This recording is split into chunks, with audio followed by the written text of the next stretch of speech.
This is more about living in the time of the coronavirus epidemic. I tried to get a sense of who won the vice presidential debate, but that proved to be impossible.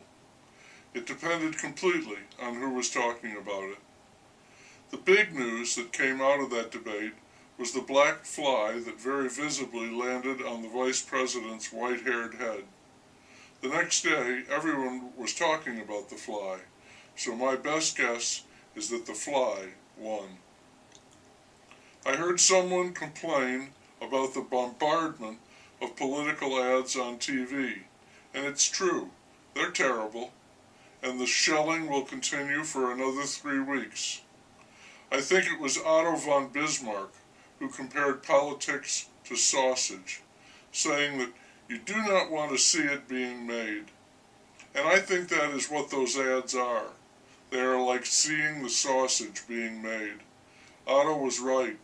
It's ugly and damn near dehumanizing.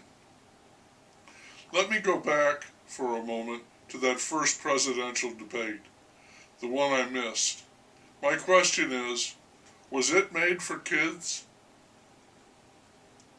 Hearings for the Supreme Court nominee begin tomorrow, with the turtle overseeing the proceedings. The dummy craps can't stop it, but they will certainly muck it up. More sausage making. It may represent the trumpet's last shot if he loses the election. And the radio callers agree with me. By yard sign count, the Pander Man is up at least 15-1. The election may be especially painful if the outcome of it is disputed or even delayed. Just what we need. Zero CE, another shot of confusion. More democracy.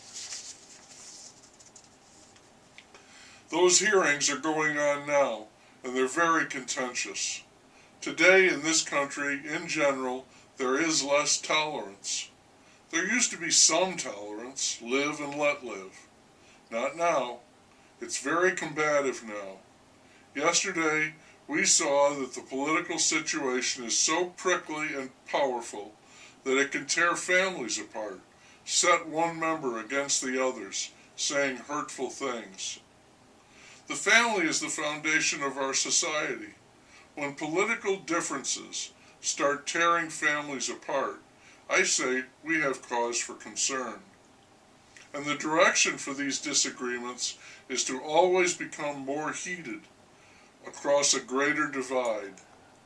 Compromise is unthinkable. It's a sign of weakness.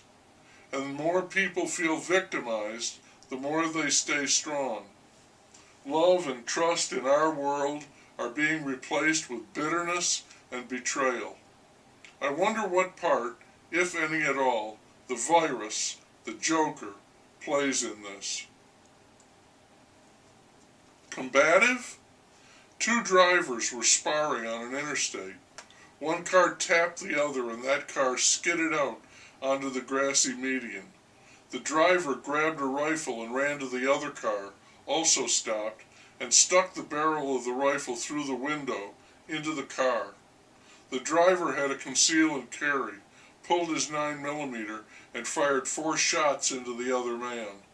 The rifle was unloaded and the trigger was locked. No charges were filed because the shooter was in reasonable fear of his life. The prosecutor said it was the second case of road rage with a homicide in the past week, the first 2 such cases in his 15-year career.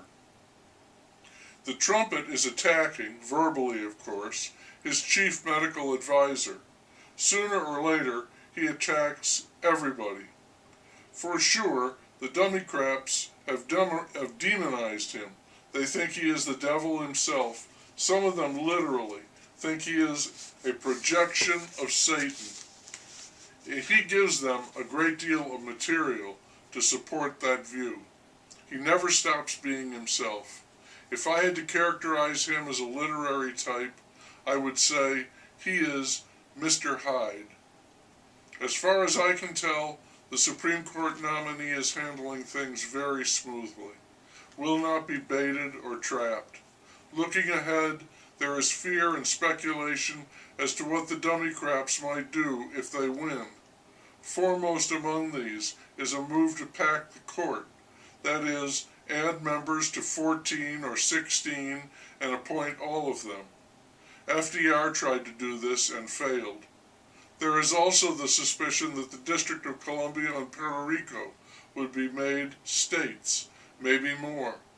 Also, taking aim at the Second Amendment, conspiracy theories, conspiracy models, conspiracy fantasies. Then there is the theory, or model, if you will, of what the trumpet would do if he lost. That is, refuse to honor the vote, call it a fraud or a fake, and stay in office. Far from settling all issues, election night looks more and more like lighting a fuse. To how big an explosion is anybody's guess, but it's looking like a night to batten down the shutters and ride out the storm. Keep water handy and your powder dry.